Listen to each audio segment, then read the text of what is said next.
So I'm Val Williams, and I am the program coordinator for the Electrical Engineering Technology program. So every time you flip a light switch on or open your refrigerator door, there's many people that have gone to work making it possible for you to be able to have that electricity. One of those careers is electrical engineering technology. So our program is an associate's program. After 2 years, they can graduate with that associate's degree and go to work in the field as a technician. So we bring the students coming in with the understanding that they may not have any knowledge at all about electricity and how it works. So we teach them right from the very basics, the components that control it, the work that it does for us, and of course the hazards.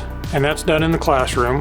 And then we'll turn right around and go into the lab where they have an opportunity to apply that theory in designing systems, testing it, proving what they learned in theory is actually the way that it is. We have a program that's highly recognized with employers as turning out students that have the skill sets that they need. Just by completing the program, they know what you've been trained to be able to do. And so that is a big in for you. We give them all the tools that they need to be able to go in and be successful in this career.